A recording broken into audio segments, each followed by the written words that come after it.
नमस्कार, मैं आपके साथ ज्योतिका। आज की मुख्य खबरों की ओर रुख करने से पहले चलिए नजर डालते हैं आज की हेडलाइंस पर। महाविकास आघाड़ी की उम्मीदों पर फिरा पानी। तस्लीमा नसरीन ने हिंसक प्रदर्शनों की निंदा की। भारतीय अर्थव्यवस्था में तेज सुधार।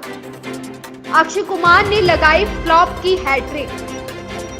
जस्टिन बीबर का आधा चेहरा हुआ पैरालाइज। झारखंड हिंसा में 2 की मौत, 8 गंभीर रूप से घायल।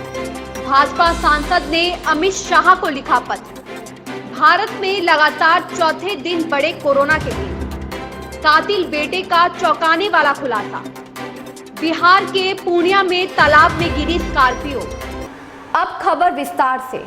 राज्यसभा चुनाव 2022 में महाराष्ट्र में सत्तारूढ़ महाविकास आघाड़ी सरकार को झटका लगा है। वह 6 में से 4 सीटों पर जीत की उम्मीदें संजोए बैठी थी, लेकिन उसे भाजपा के बराबर ही यानी 3 सीटों पर ही जीत हासिल हुई।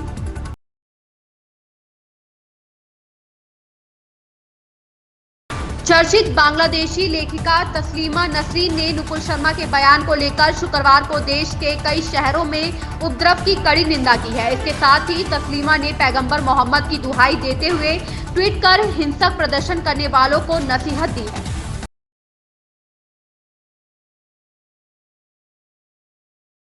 अमेरिकी ट्रेजरी विभाग ने कांग्रेस को सौंपी एक रिपोर्ट में कहा है कि 3 जोरदार कोविड-19 लहरों के बावजूद भारतीय अर्थव्यवस्था ने जोरदार वापसी की है। अपनी अर्धवार्षिक रिपोर्ट में ट्रेजरी ने कहा है कि हालांकि भारत में दूसरी लहर ने 2021 के मध्य तक विकास पर भारी दबाव डाला, जिससे आर्थिक सुधार में देरी हुई, लेकिन अब यह सही राह पर है।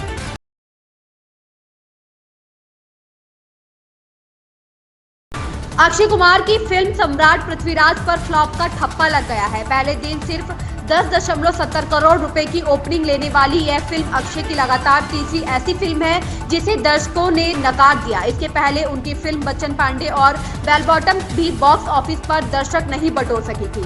बीते एक दशक में यह पहला मौका है जब अक्षय कुमार ने फ्लॉप फिल्मों की हैट्रिक लगाई है।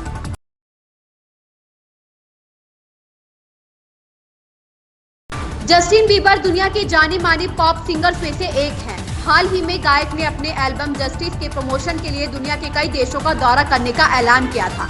हालांकि कुछ दिनों बाद ही गायक ने अपने दौरे को स्थगित कर दिया। यह खबर सुनते ही दुनिया भर में फैले उनके प्रशंसक निराश हो गए।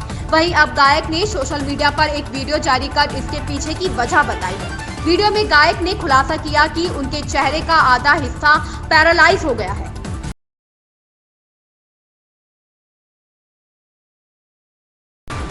भाजपा से निलंबित नुपुर शर्मा की पैगंबर मोहम्मद पर टिप्पणी के बाद देश में कई जगह हिंसा भड़की थी। जुमे की नमाज के बाद झारखंड में भी कई जगह पत्थरबाजी और आगजनी की घटना हुई थी। इसमें कई लोग घायल हो गए थे, जिसमें 2 ने दम तोड़ दिया।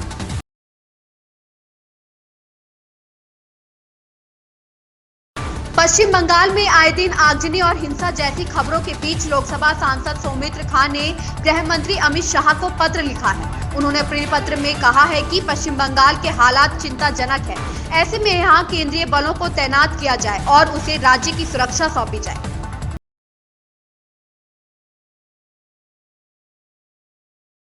भारत में कोरोना वायरस के नए केसों की संख्या एक बार फिर तेजी से बढ़ती जा रही है। पिछले 24 घंटों में ही देश में कोरोना के 8,329 नए मामले दर्ज हुए हैं, जहां 7 जून को देश में रोजाना मिलने वाले मामलों का आंकड़ा 5,000 के पार था। वहीं अब यह संख्या 8,000 के ऊपर हो गई है।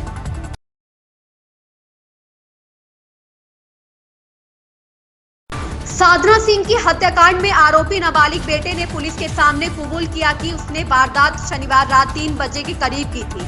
मां ने शनिवार रात को 8 बजे चोरी का आरोप लगाते हुए इसकी पिटाई की थी। कुछ देर बाद रुपए घर में मिल गए। इसके बाद भी मां नाराज थी। मां की इस हरकत से वह काफी आहत हुआ। फिर करीब 7 घंटे बाद रात 2:30 से 3 बजे के बीच पिता की लाइसेंसी पिस्तौल से मां को गोली मार दी।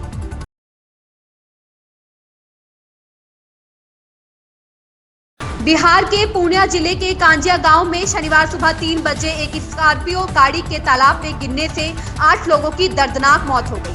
पुलिस के अनुसार अब तक 8 लोगों के शव बरामद हुए हैं। पुलिस अधिकारी ने बताया कि वह ताराबादी से आ रहे थे और किशनगंज की ओर जा रहे थे।